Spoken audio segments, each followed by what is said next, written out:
Your explanation for the character journal assignment. So, for this assignment, the first thing you're going to need to do is you're going to need to select from one of the characters that are listed above right here. Then you're going to need to make sure that you refer to their lines that are on the page numbers that are identified here in this portion of the assignment. You're going to have to access your textbook for this assignment. I do not have a print off for you for this. So what you'll need to do is you'll either need to review the textbook K-12 sent you, or if you don't have a copy of the textbook, I do have one available for you in the class. You just need to go to the Start Here folder, Helpful Documents and Resources, and then right here is our textbook. So you have two versions that you can access here in the classroom. I think that the web-based version is easier to access. So you'll just go and click that, click the Canterbury Tales, and it'll take you right to the pages that you need to go to for each character. So you're just going to pick one of these characters that you're going to analyze. In the first portion of the assignment, you're going to analyze the character. So you're going to tell me which character you selected. Then you are going to provide 3 direct quotes from the prologue that reveals something about the kind of person this character is. This cannot be a physical description of what he or she looks like. You need to tell me, you need to find passages that really hint or tell who he or she is. You will need to grab the direct quote and cite the lines here, okay? And when you're citing this text, you're going to use the translator's name, Coghill, and the line number. So for example, he was an easy man in Pennsgiving, where he could hope to make a decent living. So then you would put the quotation mark, your parenthesis, Coghill, lines 227 to 228, parentheses, and then your period comes after the parentheses. I am going to be looking to see if you cite this correctly.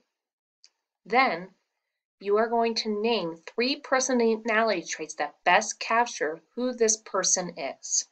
Okay, I have resources here. You can choose traits from this list. You can find some positive personality adjectives here and some negative personality adjectives here.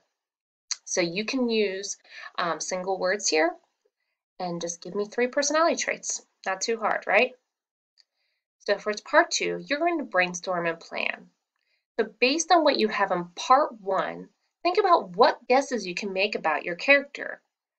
So you're going to have to answer these questions. And it doesn't necessarily have to be complete sentences, but I should understand what you're trying to say here, okay? So one-word responses will not do the trick. You're going to have to give me a little bit more. So what would this person like or dislike? How would this person talk to or treat others? Would it matter at all who the other person was? How would this person talk about people, events, etc.? What kind of habits would this person have? What are some specific words this person might use in conversation? How would this person react to life events? What would make this person laugh or cry? With whom would this person be friends? What, if anything, would this person want to change about him or herself? What is this person's hopes, dreams, ambitions in life? What is this person proud or ashamed of? Or how does this person respond to obstacles or problems? Now, you're going to have to make guesses here. You're not going to have all the answers from the prologue, so you're really going to have to make inference of what kind of person they are. Then, for part 3, you're going to write, and this is worth half the assignment, okay? You need to be creative. You are the character. Take on his or her personality. Incorporate your ideas from part 2, and write in the first person perspective, the I, me, me.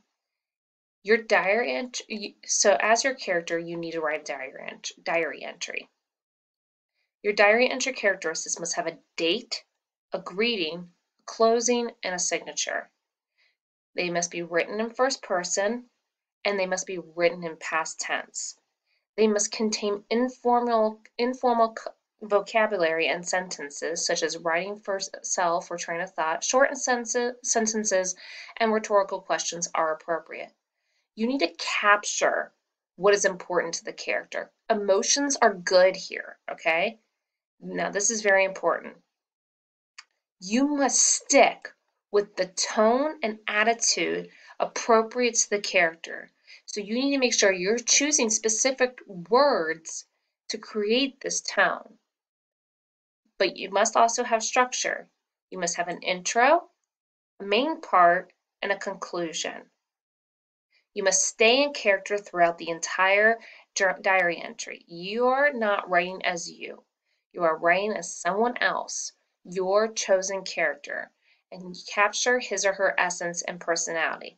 Look at your personality words in part 1 and your brainstorming in part 2 for help. Okay? If you want some extra credit, incorporate some of the figurative language below. You need to include, revise to include 3 of the following types of figurative language: alliteration, imagination, simile, metaphor, personification, allusion, or verbal or situational irony. So you need to include at least three of these in here. You need to point out your figurative language and make them all bold text. So color code them using different colors of text. So make the word above the same color as you know which types you used and which colors represent each one. So for example, you used a simile in your work. You need to turn it into a bold red text, and you need to make the word simile right above here in bold red text too. So you would just make this and then bold that simile in your diary entry, just so I know what to find there. All right. If you have any questions at all, please do not hesitate to ask, and I look forward to reading your character journals. Thank you.